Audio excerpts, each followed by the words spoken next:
Hello there, everybody. I'm Ross Pitt, Shark Hunter. Welcome back to the Ross and Wizzy's Fanfiction Power Hour.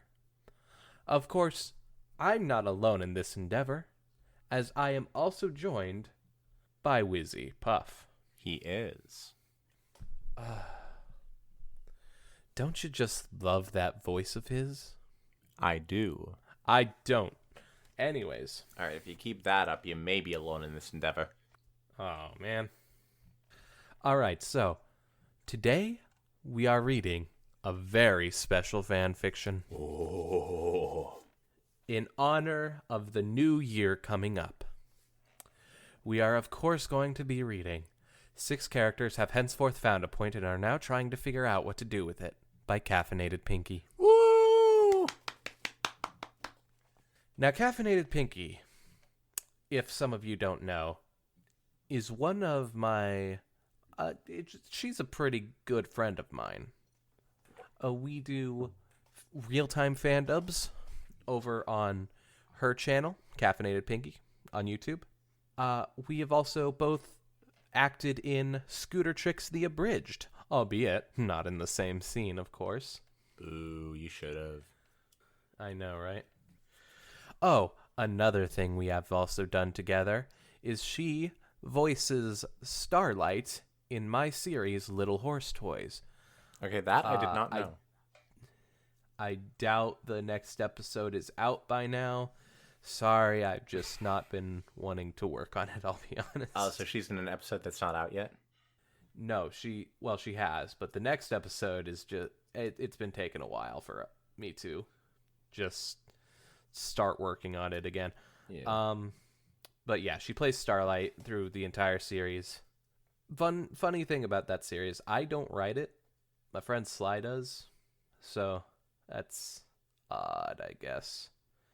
But I do practically everything else except for most of the voice acting. Anyways, Caffeinated Pinkie, great person. Love her. I've met her once, and I will agree. That's right, you have. I forgot about that. Yeah. Anyways, she listens to the podcast and was like, are you ever going to review, or are you ever going to do this story? And she sent me this, and I was like, yes, actually, we are going to do that. We have already read the other story. So she was like, oh my gosh, you're going to do this story? Ugh, well. And then she bugged me nonstop about it. Is that true? Not entirely. She asked me a few times.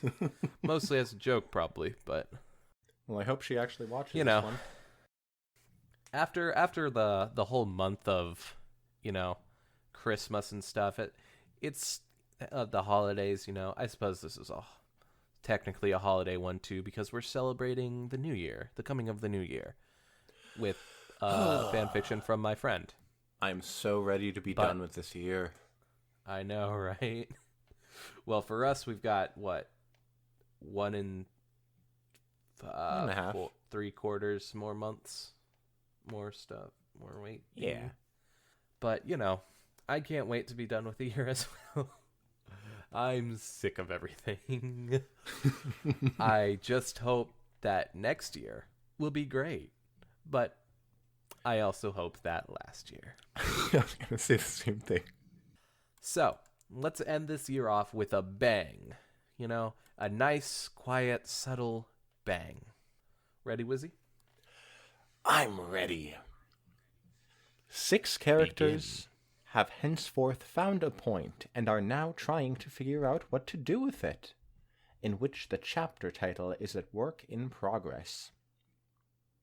Twilight woke suddenly, sounds coming in short bursts and the smooth wood rubbing soothingly against her cheek. Her eyes followed her wakefulness in kind, only moments later slowly opening and adjusting to the harsh light of midnight. That is, the plethora of candles and bulbs glowing brightly in the room around her. Such was the plight of those who both fall to slumber and awake in an informal position. But it's not like she was asleep, obviously. She was simply conserving energy by resting her head on the table for about 8 hours. Awake, and snoring loudly. The latter was simply an innate pony instinct to ward off predators, And most of all, she was an alicorn. Even if she would refuse to admit it, Twilight was a goddess living amongst mortals, and with that came an inability to do anything less than perfect in life. Mm-hmm. Preach. Therefore, as was the natural order of all things, Twilight would never, and could never, disgracefully fall asleep on a table during a late-night study session, wake up in a puddle of her own drool whilst making throat noises loud enough to keep the late King Elliot Eleanor Sombre II awake. Sombre the Second. Of course. Is that King Sombre's full name? Probably not. Okay, I wasn't sure if this was canon. I'm pretty sure it's just Sombra. To accuse her of such was tantamount to blaspheming the Princess Sun herself, as well as simultaneously insinuating Princess Luna is no more than a moon's foolish errand from a haystack. This is the part of the story where you get off your ass and establish the setting, or I stab you to death. A voice to her right said quietly. Twilight looked in its direction and found herself mere inches from an earth pony's face. Limestone Pie. She quickly... My favorite pie sister! Okay, so she has two sisters? She has 3, actually. Oh. No. 1, 2, 3. Yeah, 3. I was talking with my sister about this earlier, and I was like, have you seen the episode with Pinkie's sister? And then she's like, doesn't she have 2 sisters? And I was like, I don't know. I've only ever talked about Maud. Well, what a coincidence. So today she has 3. I find she another also has one. A twin sister. A twin sister? Yeah. Okay. Her name is Marble Pie. Why is she Pinkie if they're all named after rocks? Well, actually, her full name is Pinkamena Diane Pie. Yeah, that's still not a rock. That's not a rock, I don't think. But, I'm not a geologist.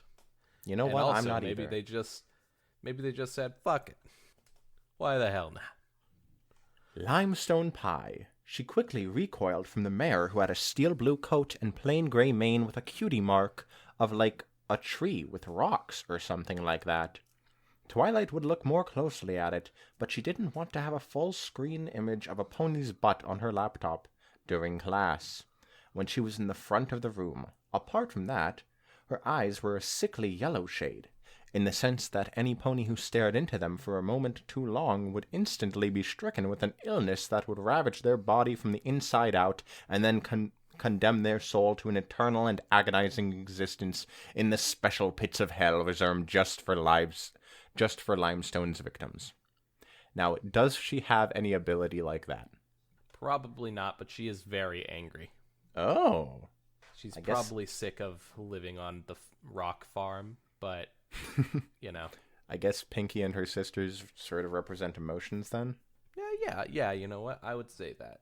And then I'm guessing that Marble is sad. Yes, actually. Aha! I've deduced it. Very apt. Well, sad, shy, Yeah. Essentially a Fluttershy recolor. All right, where was it? Oh, there it is. Twilight shook her head and turned to the other occupants in the room. Sitting at the table next to her own, in this infinitely small kitchen filled with an infinitely large number of tables, was the elegant form of the Princess of Celestia. Princess of Celestia? Her brilliant white coat shone like a beacon of blindingly bright light right unto Twilight's retinas, where an after-image was painfully scorched and would forever reside. Her similarly beautiful mane, the flowing image of a transgender rainbow in its entirely waved playful at twilight. Entirety. I messed that up. Oh my god. So wait. Oh boy. Celestia? Does she have the trans flag? I don't know. Let's go see the trans flag. 1 second, everybody. That's like blue, pink, white, pink, blue? Something like that. Blue, pink, white, pink, blue. Yep. Okay. Nailed it. Dab. Good dab, man. Now I cannot remember what that dab thoroughly. I cannot remember what Celestia looks like, but I would hope she has the trans flag on her mane. That would be awesome. Blue, green, purple, pink. So close. Oh, I should not have done that. The I pony hurt my finger, and that just hurt. snapped your finger. Yep. Ouch. The pony cutie mark upon her pony butt represented both her pony affinity for pony kindness and pony love, as well as her pony ability to raise the pony son. The griffins, diamond dogs, and dragons each had their own celestial objects to play godly ping pong with. Her entire demeanor radiated benevolence and care for all those under her long-lived reign. She was also attempting to disintegrate Starlight Glimmer into dust with a glare so foul, Twilight expected it to take flight at any moment. Starlight, the pony in question, was scrutinizing the other characters in the room with a frightening intensity from her seat next to Celestia, the Almighty. Her horn would light up occasionally, and she would frown before looking back at a thick tome on the table. When she lifted up the book once more, Twilight squinted at the title. How to Mind Control Gods, A Guide to Subtlety. It read, subtly hinting at its contents. Subtly. I added that last subtly. Subtle. I could tell. Sitting at a third table was none other than Queen Chrysalis herself. Of course. Of course, Caff would just insert Queen Chrysalis. Hey, she was in the last story. She can be in this one. Well, sure. But, like, why not have, different people? Yeah, that's right. They could have Caff. I'm not above criticizing you. Was that other princess in the last one? It was Cadence Chrysalis. Okay, so they'd have Cadence. I was thinking that you could sort of sub out some of the characters, like Luna is Celestia, Maud is Limestone, but I guess Cadence was in the last one. Oh yeah, I just remembered. I think I did the voice for her, and I remembered having fun doing that.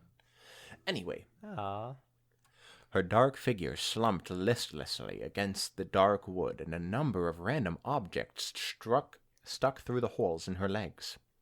She has holes in... Oh, I think I remember you telling me about that. Yeah, she has holes in her legs. Swiss cheese, It's okay, though. It's still sexy. According to Caffeinated Pinkie. She's gonna kick my ass when we release this. Her long, jagged horn was stabbed through an innocent sticky note that rested on her forehead. Finally, an uncomfortably close to Chrysalis's dark figure was a contrastingly petite white unicorn named Rarity. Her elegant mane coffered confidently, coinciding with curled curtains and a consciously concise concession of unrelated synonyms for no other reason than a quaint, but by no means clever, example of alliterative prose. Plated in front of each being in the room, Twilight included, was a fluffy donut or two. Even Limestone had one, though she wasn't entirely convinced the red filling was jelly. For some reason, horrific images of Danishes flashed through her mind, but she quickly banished the thought.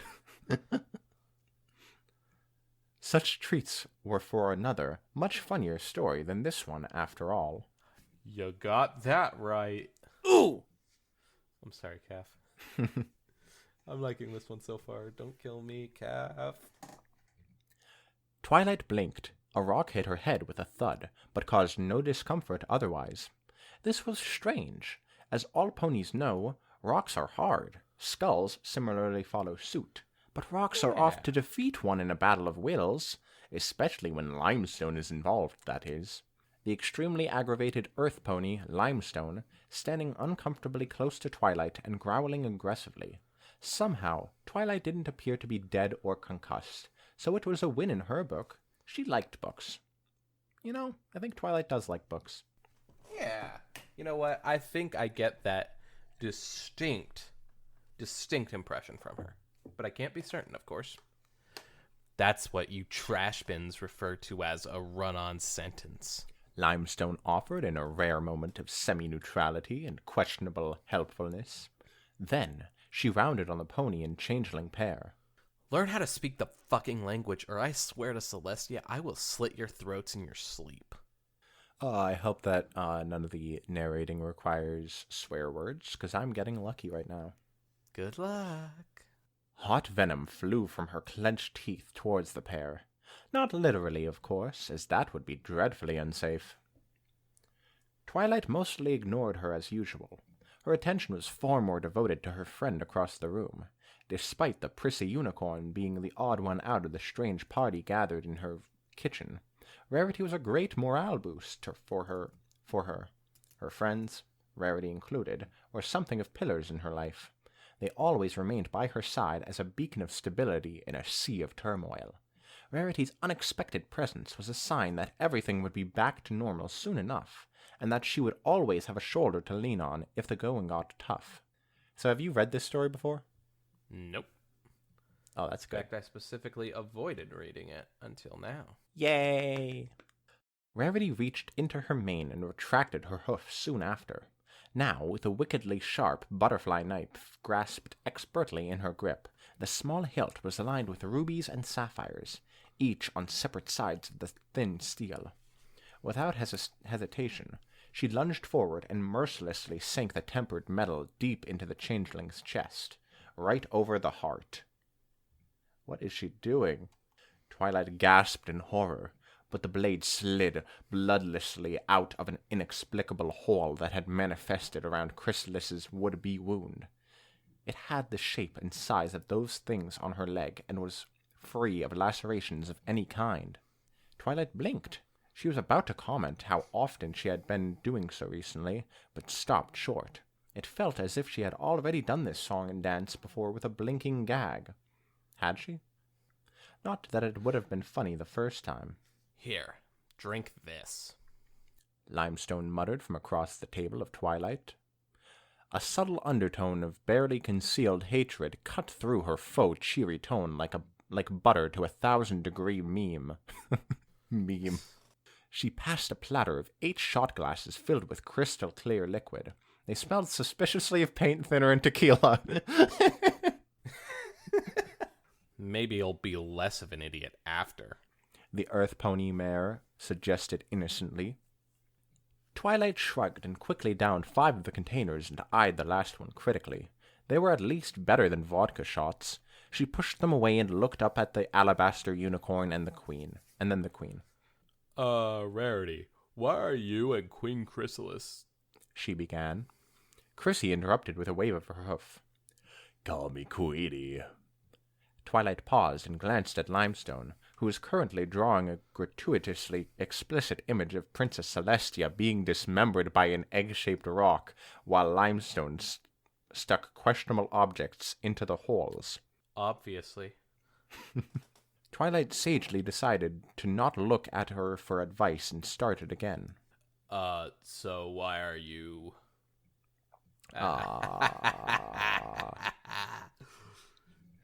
I can't do it, man. Say it. She's my beep. Bitch, it says bitch, guys. It does.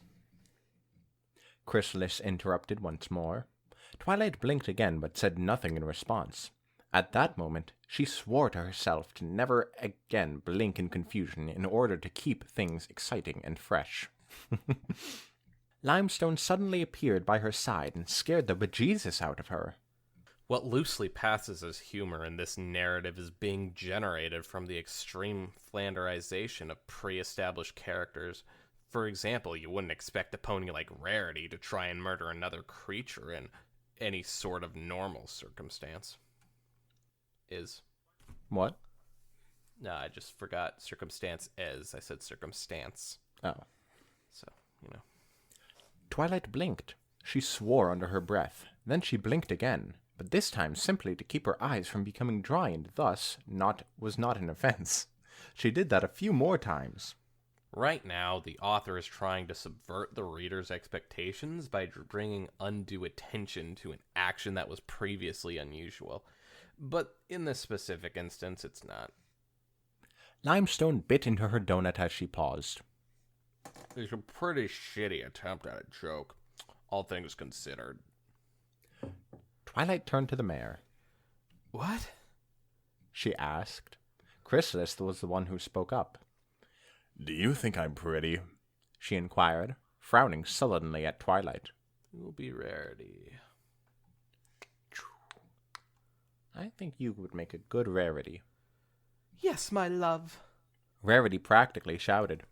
What? Twilight repeated. I asked if you want a donut. Chrysalis replied, despair consuming her very essence and confectionery treat before her in kind. Starlight teleported inches away from Twilight's face, and her horn glowed with stolen eldritch power. Her gaze bored deep into the alicorn's eyes. You want a donut more than anything in the world, she spoke, her voice resonating with the untold magics of a long-dead civilization. Without breaking eye contact, she hoofed a donut into Twilight's plate and pushed the other one to the floor. The purple bookworm leaned back and tried to look around the looming unicorn. What she saw made her wish she never crawled out of bed that morning. Kicking and screaming and eating month-old donuts, she broke away from the disgustingly intriguing sight of Chrysalis passionately sticking a tongue down Rarity's virgin throat with a grimace at the thought and another wince at the wording used to describe it. Me, though. As you do. Looking back in front of her, she took notice of the enormous white alicorn attempting to smite Starlight with all the might of the sun. The victim in question, for her part, seemed oblivious to her ire. Chrysalis looked pointedly at Twilight, and Twilight looked pointedly at Celestia, who looked pointedly at Starlight, by whom her aged book was looked pointedly at. All these points soon proved too much for the fragile and ever-expanding balloon that is the universe, and an almighty pop spread throughout the cosmos. All life was eradicated instantly. Neighboring verses looked into the expanding destruction with horror. Most notably, the Spavtanax, who quickly arranged a petition to reinstate life, the universe, and everything else. Unfortunately, very few species could stand their oppressive cheeriness, so the actual turnout was quite low. One of the few races that got along with the Spavtanax to any degree at all was the Frogrills, which came as quite a surprise to the rest of the universe, given how pessimistic they were. It was but simple circumstance that these same creatures happened to be on vacation in the Caribbean when a freak accident somehow restored the universe to a save state from just before its violent implosion. Of course, Twilight and friends didn't realize any of this had happened in the first place, and therefore continued on as usual. So what are you doing here? Oh, sorry. Thought that was St. Chrysalis was talking. She asked to Chrysalis, though the question extended to the rest of the hooligans in the room. Chrissy leaned back in her chair. I just wanted to visit my good friend Twilight Sparkle is all, she hissed, voice thick with malice and a hint of maple syrup. Oh. Twilight mouthed silently. You will all bow before the fury of the sun, lest thy backside be gobsmacked. Celestia suddenly yelled over Starlight's shoulder.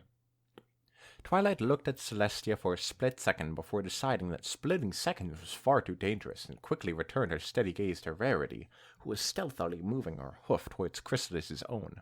It came as a surprise to both when Chrysalis deployed a trap card on top of the unicorn's ultra super boss card. What? Starlight took a deep breath from where she remained standing. Every pony waited, with masturbated breath, except for Limestone, who was last seen drawing a pentagram with blood on a bagel. In depicting the most general phases of the development of the proletariat,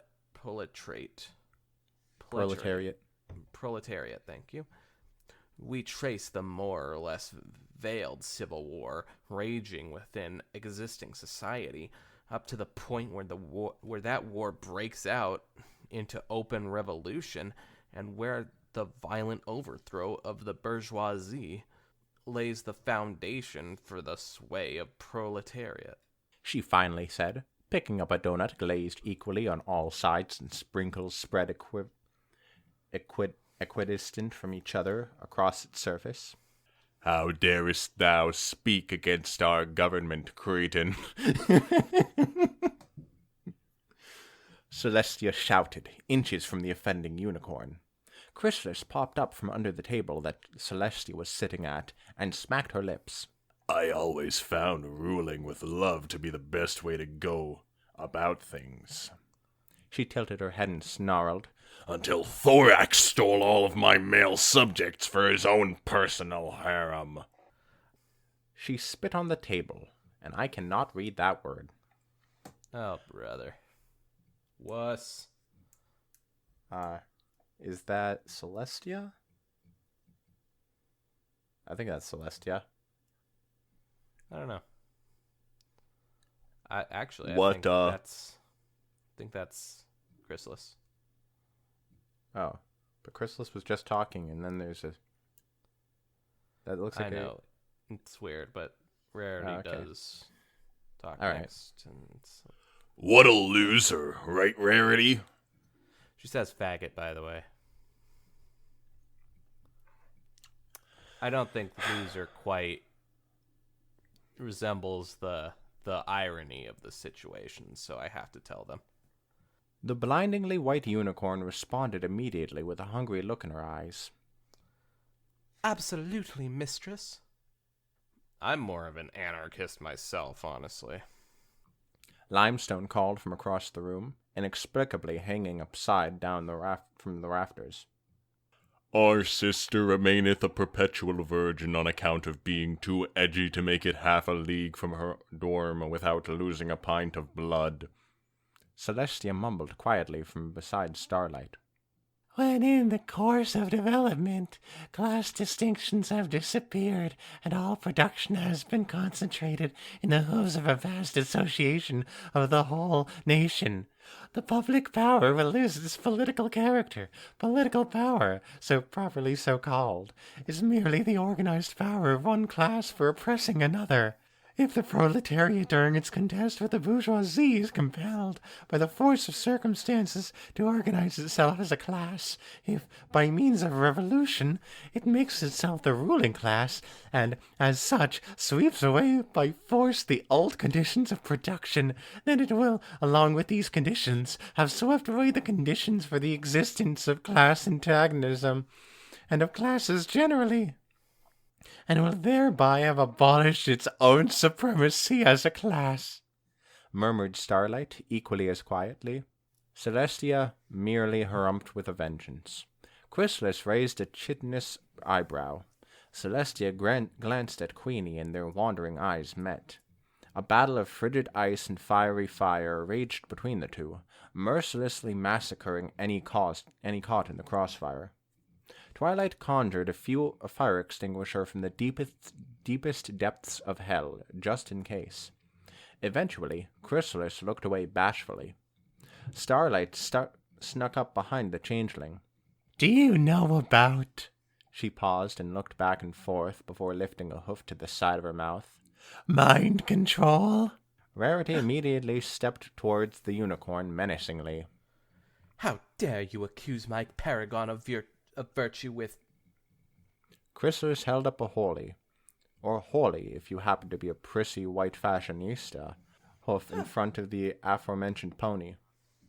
Don't worry, dear, I've got this. She turned towards Starry Warry Glimmy Glammy Fantastico. Can't say that I have. She lied. Celestia scoffed.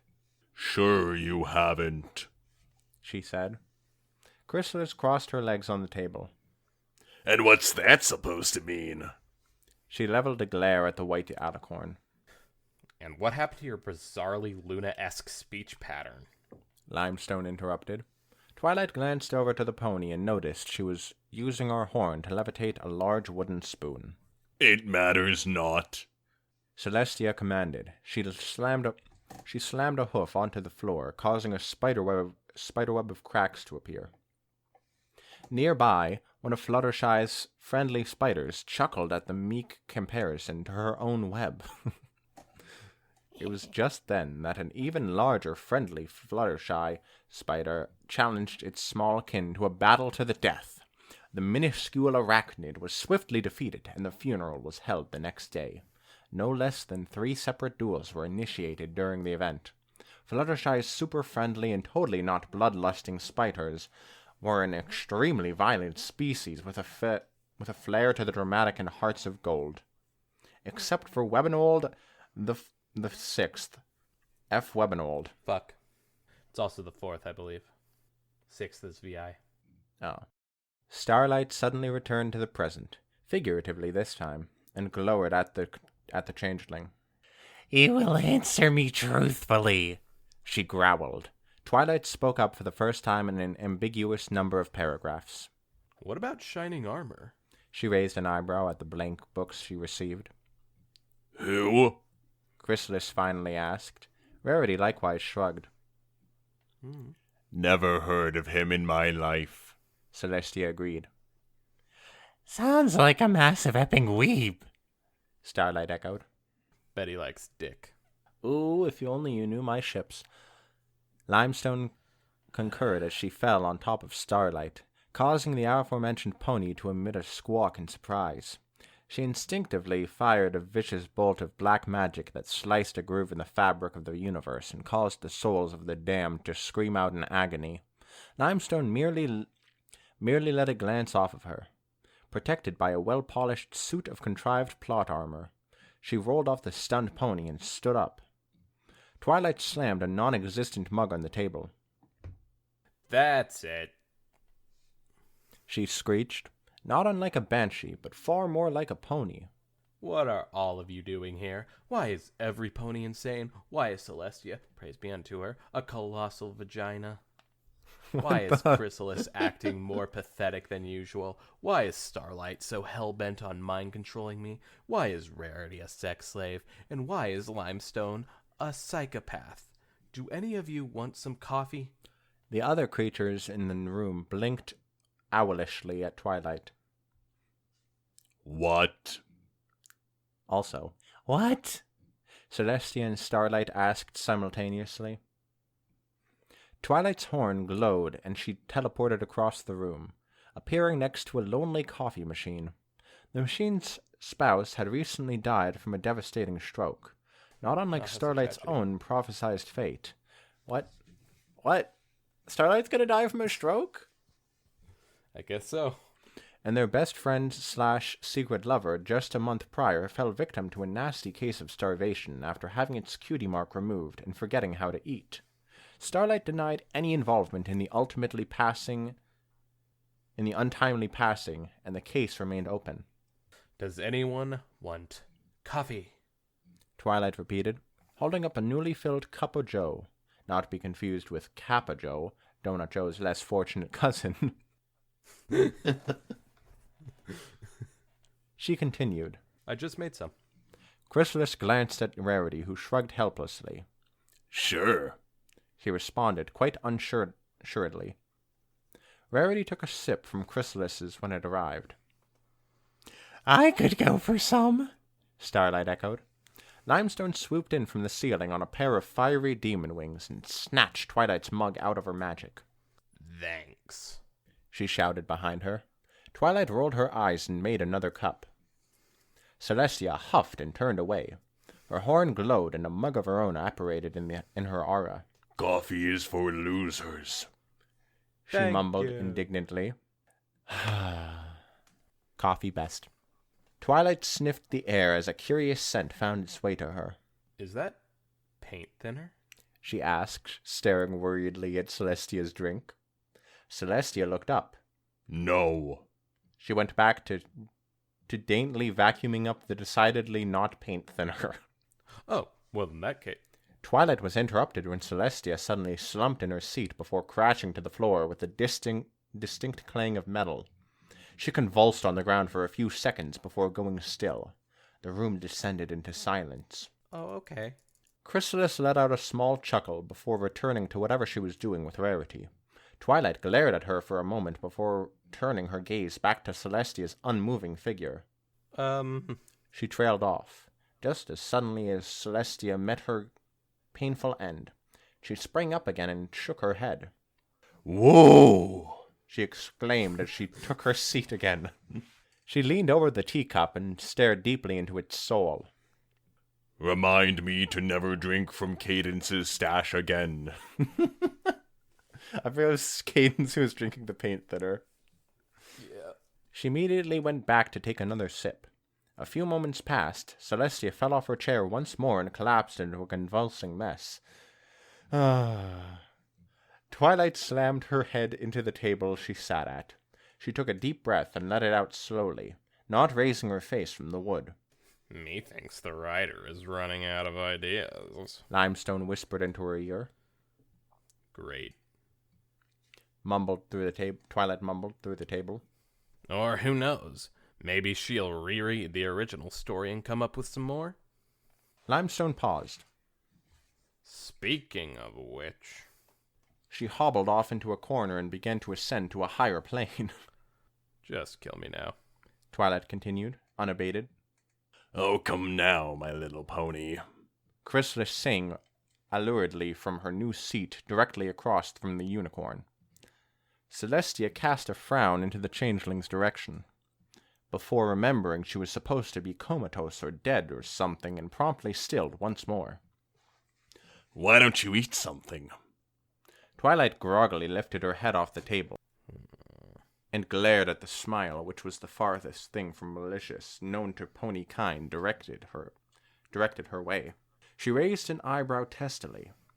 Chrysalis waved her off and turned to a table of assortments that was decidedly not there a moment ago. She put a chitinous hoof to her chin for a minute before picking something out from the pile of desserts. How about a donut? That's sure to turn that frown upside down, Chrysalis said through a violent sneer. Or it could have been a kind smile, but Twilight was a jaded F who was beyond irritated and didn't care to see the good in other ponies at the moment, so it was probably a sneer. Donuts. Rarity moaned out in a perverse pleasure. Drool fell from her open mouth into Chrysalis's in some bizarre corruption of physics that led to the liquid reversing direction multiple times in mid-air, and in an inordinate amount of energy being destroyed in the transfer. Jesus Christ.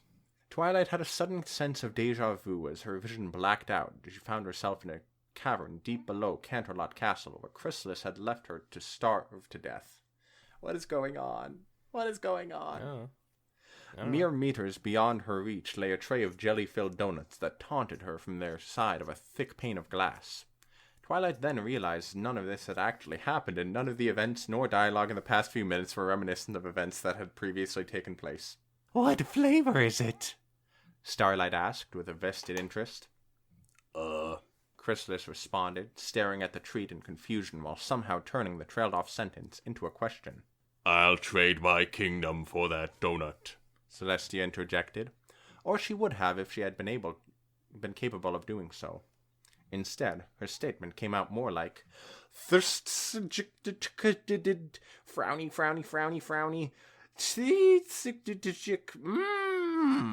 with a theologically accurate pronunciation of a pentachin frowny face included. Yeah, I gotta say, that was pretty accurate, Wizzy. Thank you. So what will it be, Sparkle?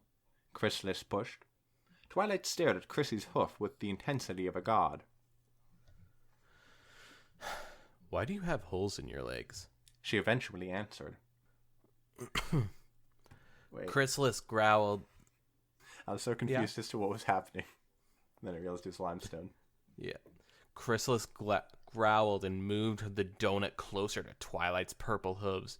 This is no time for games. She lowered her head and glowered at the unicorn. At the alicorn. Fuck, I messed it up. I'm sorry, okay? Well, you should be. Limestone that is shouted. such a me thing to say. I know. I want to feel what it was like to be you for a second. I'm rubbing off on you. Ew. Scary. Oh, we're all adults here, Wizzy. I'm only 6 years old. Oh, that did not sound good on the recording, probably. And also, ew, Wizzy. Limestone shouted, her voice echoing through the halls with immeasurable power. The words were spoken in an ancient language, reverberating with magic and forever lost to time, and yet Twilight understood her perfectly. She took another deep breath and held it for a moment. No. Chrysalis looked disappointed for a second, but quickly nodded in understanding. The foodstuff immediately dissipated into thin air. Do you want a hug? She asked in earnest.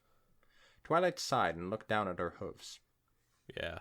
Chrysalis stood up and trotted over to where Twilight sat, taking a seat next to her and wrapping a perforated leg around the purple alicorn. She started brushing a hoof through the pony's disheveled mane. Do you want to talk about it? She finally asked. Twilight sniffled and leaned into the hug. Yeah. She trailed off. Chrysalis waited patiently for her to continue. It's just that She took a breath. I'm not sure how to describe this. Her snugglebug said nothing. I guess my life has just started to feel a little overwhelming. How so? Chrysalis spoke up. Twilight waved a hoof in the air vaguely. I don't know. I've just been coming into my princess duties these past few weeks. Even this long after coronation, and that and my friends have been oddly distant recently, and I'm worried they may be moving on with their lives, and I'm not sure how to deal with that. I'm just some bookworm librarian. I don't know how to deal with all this shit. A few nights ago, I noticed that I was getting weird bursts of magic at random moments, and I ran some tests, and I couldn't figure anything out, and I'm worried something is wrong with me. What if I lose my magic? At first, I thought that Pinkie and Rainbow might have pranked me with some stupid chemical, but when I confronted them about it, they said they were getting married, and I asked how long this had been going on, and they responded about 2 years.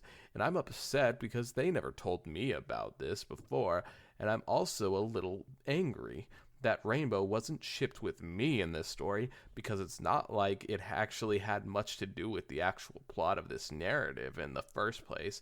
It's just not fair. Rainbow is Apple's girl. Blah, blah. I have to make this known to everyone. At this point, Twilight broke down into tears and openly wept into Chrysalis's non-existent coat.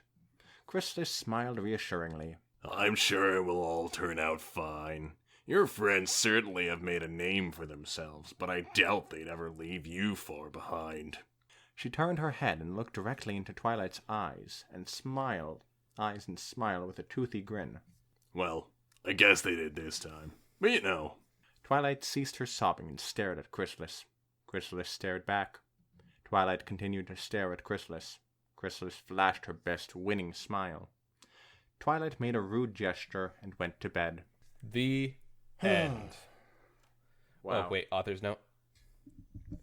At the time, the story Author's has not been note. personally edited in progress. Yeah, sorry. You know what? Wizzy, give me your best caffeinated Pinkie impression. No. All right, then I'll do it. Also, if you didn't catch it in the story description, this is a tribute of sorts to 6 characters in search of a point by Sinawolf.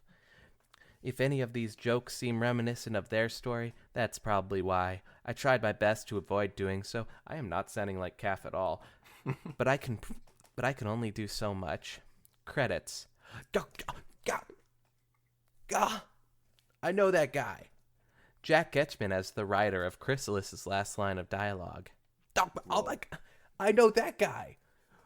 Wordplay and, I don't know this guy, Napoleon the Lesser as partial proofreaders. Wait, so Jack Getchman wrote the line of, I'm sure it'll all turn out fine. Your friends certainly have made a name for themselves, but I doubt they'd ever leave you far behind. Well, I guess they did this time, but you know. Yeah, it sounds like a Jack thing to write. Anyways, we should get Jack on this podcast. Oh boy. And wordplay, but mostly Jack. Sorry, wordplay. So yeah, that was 6 characters have henceforth found a point and are now trying to figure out what to do with it by Caffeinated Pinkie. All right. Here comes the criticism. Uh-oh. Back up, everybody. Rainbow and Applejack was not mentioned. Okay, yeah, but this happened like way before that was like a thing. Oh, this did? And How old is this? Yeah, it was 2018. Oh my god, this is so old. But yeah.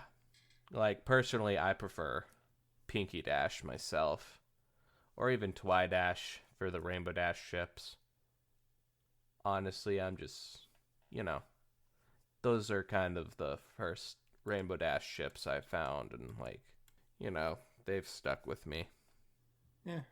So What this can you story. do? I'll be honest. The original one was funnier, but that's kind of hard to beat. So, that's not a very good standard. Honestly, I do think that the original was funnier, and I'm sorry, Caffeinated Pinkie, but you say it in the story anyways, so I don't expect you to say that any of my stories are funnier.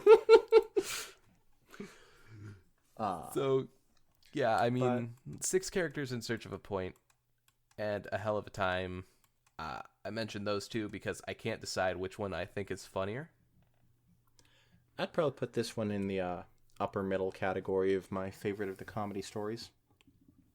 Yeah, maybe me too, I don't know. Maybe it'd be higher. Maybe it'd be lower. We'll see. Upper middle for me is just like in between middle and best, so. I see. But yeah, Calf's such a good person, such a good friend of mine. It's really difficult for me to say any sort of criticism about this. I just think she's a great person. What can I say? Whoa, go Calf! Yeah, this is the part of the video where when I'm editing this, I'll go, "Ah, man, I really hope they talk about this," but it's also gonna be the part of the video where we go, "Well, I think that wraps it up." Or where you go. Yep. I'm also getting self-referential, just like this story.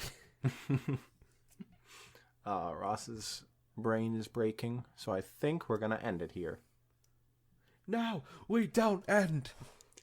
And this time, you better read the original story and rate it.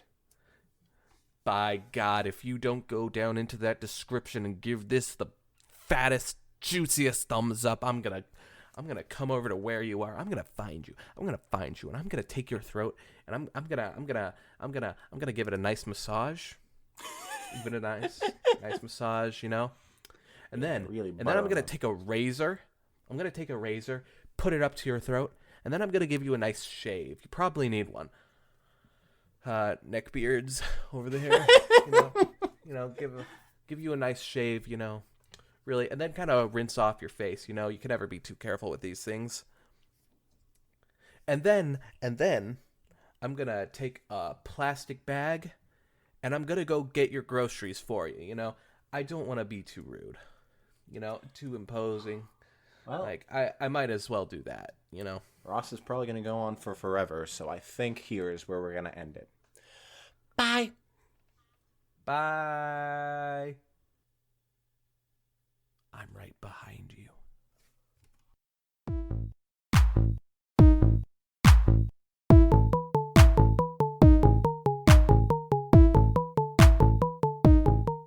That was not quietly. I'm sorry, Starlight. You should So- be sorry, Wizzy. You're a monster, Wizzy. Oh, I hate Roman numerals. And that's why you grow up with the Star Wars movies. I do not want to watch those. Can you believe this guy? Starlight suddenly returned to the present. Figuratively this time. Okay. People who are going to be viewing this are probably My Little Pony fans. And I haven't watched that. Yeah, So- who cares? My Little Pony hasn't I will changed antagonize our them as much as I enjoy. fucking... My Little Pony hasn't changed our fucking world. Star Wars has. Yes, it has. Okay. I'll take your word for it. This guy's such a fucking priss.